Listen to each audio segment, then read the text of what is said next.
Pelo sinal da Santa Cruz, livrai-nos Deus nosso Senhor dos nossos inimigos. Em nome do Pai, do Filho e do Espírito Santo. Amém. Podemos sentar. Amados irmãos e irmãs, todos os anos, na Quaresma, a Igreja faz questão de colocar novamente diante dos nossos olhos a cena da tentação de Cristo no deserto.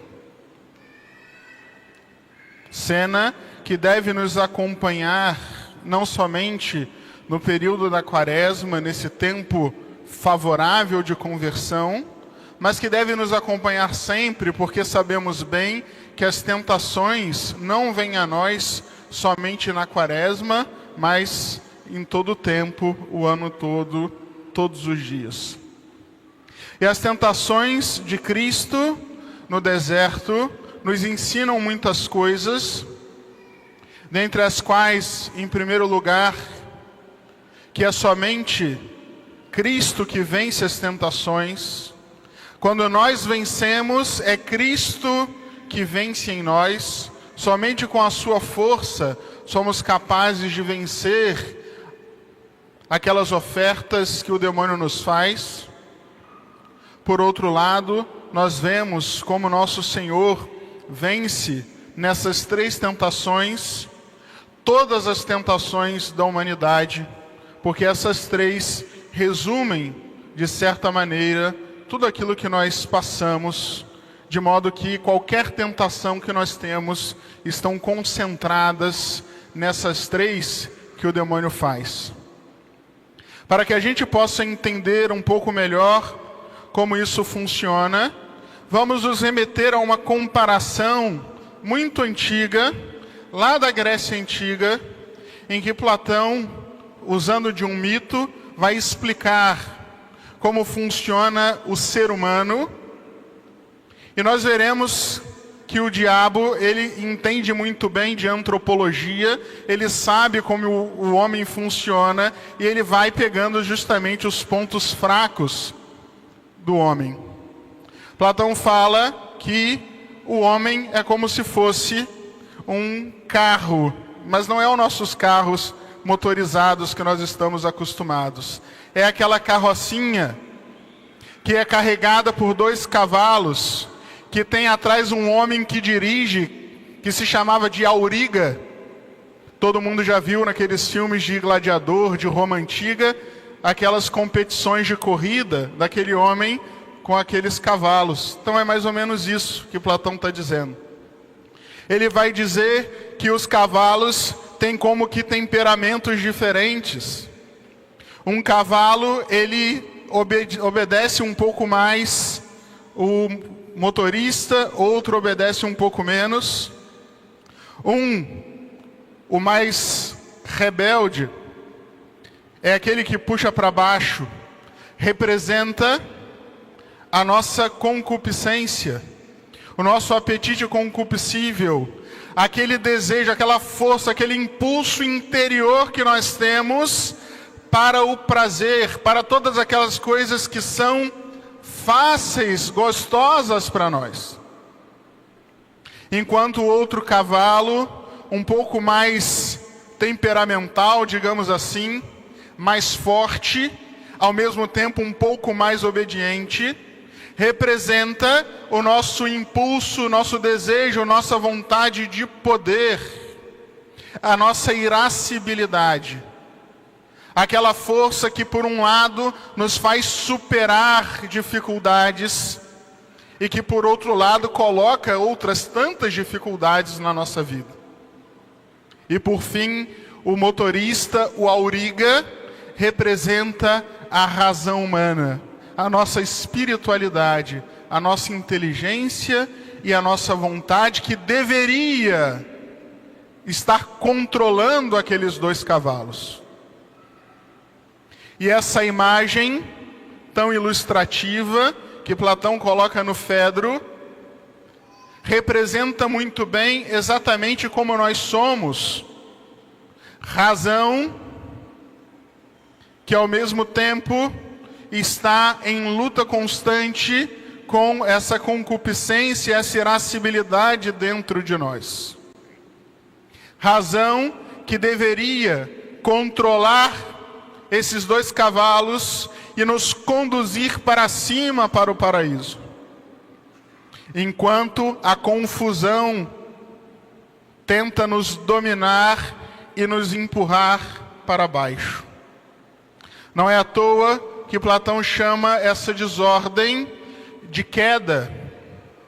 E os santos padres, com o tempo, vão utilizar inclusive essa palavra que não está na Bíblia, para falar do pecado original, vai chamar a queda original. Amados irmãos, todas as vezes que nós pecamos, o que nós fazemos é se desviar, é nos desviarmos do caminho para o céu. Cristo, Deus, coloca para nós uma estrada, e o pecado é sempre essa tentação de buscar atalhos que vão nos fazer ficar perdidos. Aqui parece que a felicidade é mais fácil, e quando vamos ver, estamos perdidos totalmente, inacessíveis à real e verdadeira felicidade. E justamente o demônio, que entende muito bem de ser humano, vai procurando tentar a humanidade em cada um desses pontos. O demônio começa a sua tentação pegando justamente em cima do nosso concupiscível. Se és o Filho de Deus, transforma essas pedras em pão. É a tentação, amados irmãos, do conforto, do prazer fácil, que vai desde o pecado mais sujo, desde a luxúria, passando pela gula, pela preguiça, até chegar àquilo que nem é pecado, mas que são aquelas tentações que nos impedem de buscar a Deus com mais profundidade, de caminhar no caminho da perfeição. Nós estamos na quaresma, e todo mundo, espero eu, faz a penitência quaresmal. E se você falhar na sua penitência quaresmal, não é nenhum pecado grave, nem nada disso, nem pecado venial, é uma imperfeição. Mas o que acontece? Até aí a tentação vem, porque o demônio sabe que se a gente cumpre com perfeição, a gente avança no caminho de Deus.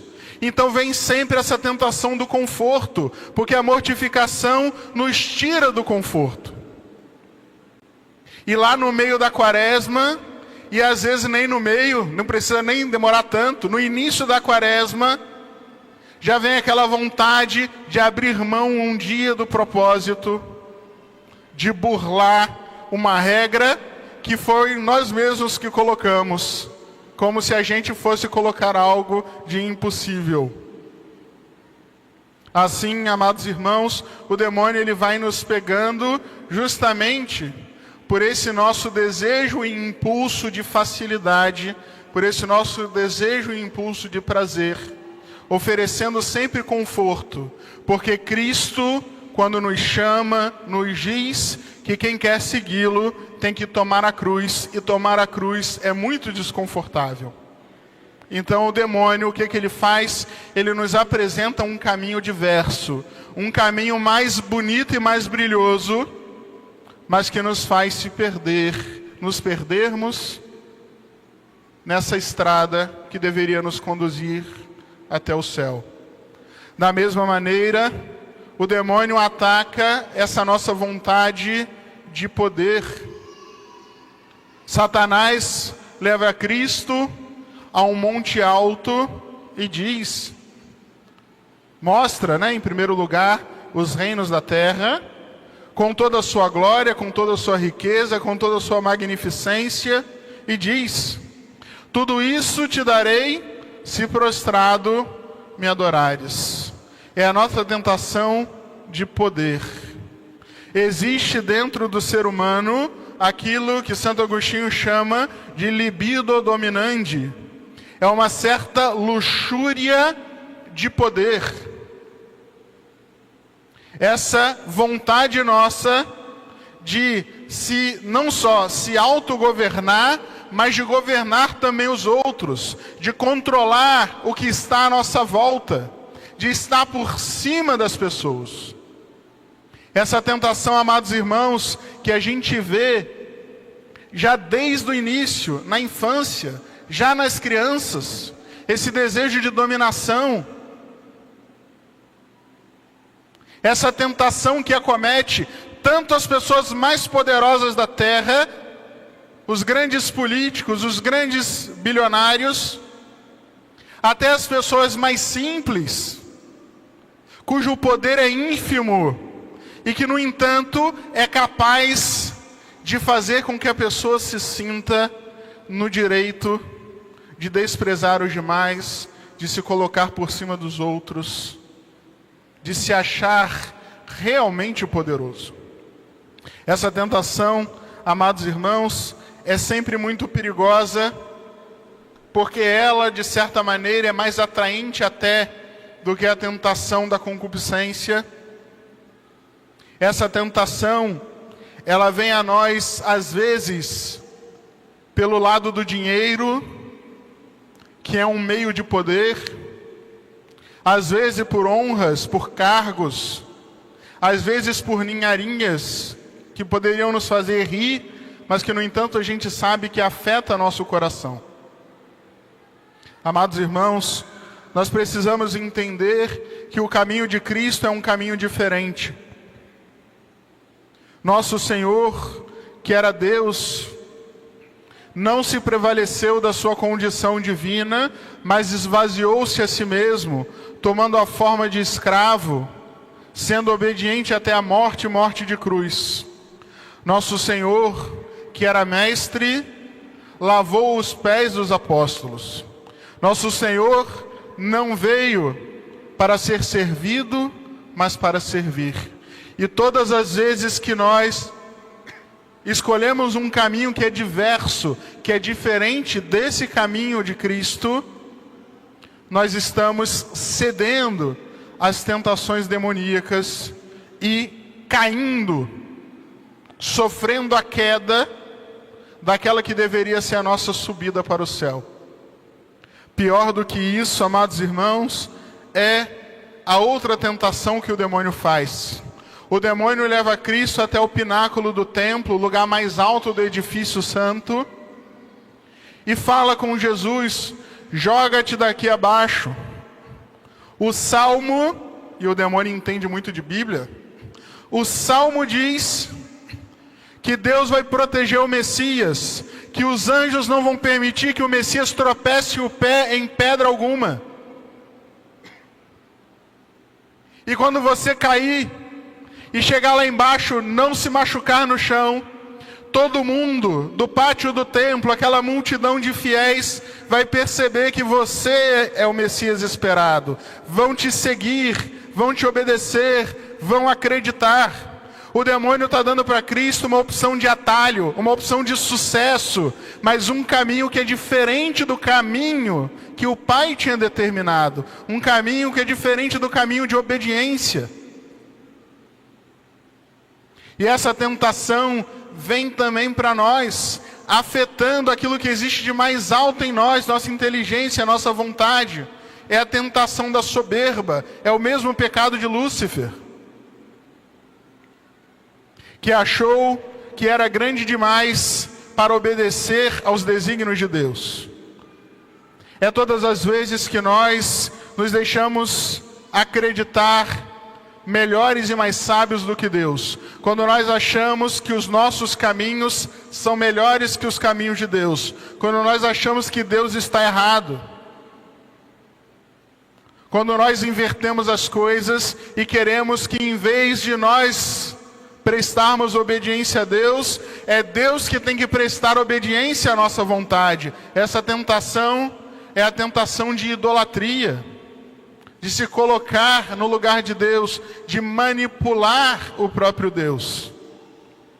É aquilo que Bento XVI falava quando ele comentava a passagem do bezerro de ouro, que o povo estava no deserto e só Moisés falava com Deus, e Deus era invisível e inacessível. E quando Moisés sobe no monte e fica lá 40 dias, o povo fica desamparado e começa a pensar: Os deuses dos pagãos estão na mão deles. Trocam favores. Vamos criar um Deus que nós podemos manipular. E eles pegam as joias que as mulheres dos egípcios tinham dado para as mulheres dos judeus. E eles fundem aquele ouro e constroem um bezerro e dizem: eis, povo de Israel, o Deus que te tirou do Egito. É a tentação de termos um Deus do nosso tamanho. Um Deus que nós podemos controlar, levar de um lugar para o outro, manipular, como uma grande superstição. A idolatria, amados irmãos, é todas as vezes que nós queremos encaixar Deus nas nossas próprias perspectivas. Quando a gente não aceita aquilo que a gente não entende. Quando a gente não aceita os caminhos misteriosos e dolorosos da vontade de Deus. Essa tentação, amados irmãos, é a pior de todas, porque nos coloca no lugar de Deus em troca de uma satisfação espiritual de sucesso.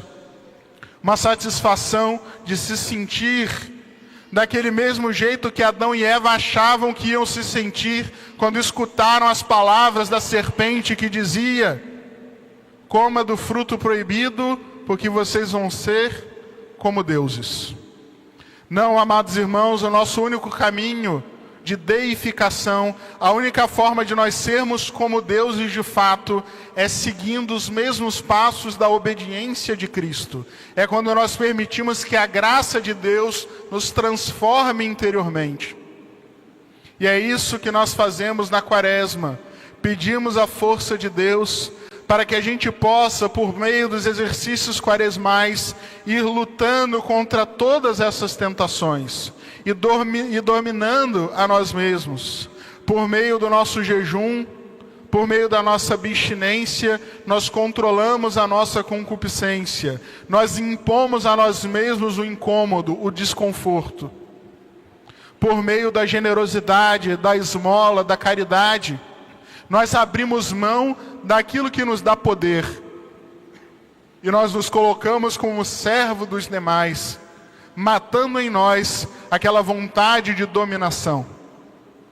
Amados irmãos, por meio de uma oração firme, constante e humilde, nós combatemos essa pior desgraça que existe em nós, que é essa soberba maligna, que nos faz imaginar que somos muito mais do que nós somos. E quando nós recorremos a Deus com humildade, nós reconhecemos o nosso nada e a nossa pequenez diante de Deus. E é assim, amados irmãos, que nós pedimos a intercessão da Virgem Maria. Ela que, quando foi elevada à dignidade de Mãe de Deus na Anunciação, se reconhece como serva humilde do Senhor. Ela vai nos ensinar o caminho para vivermos uma verdadeira e santa Quaresma, para que nós sejamos dignos de passar pela cruz, pela morte, pela sepultura, e que nós cheguemos, se Deus quiser, à ressurreição, à Páscoa final. Em nome do Pai, e do Filho e do Espírito Santo. Amém.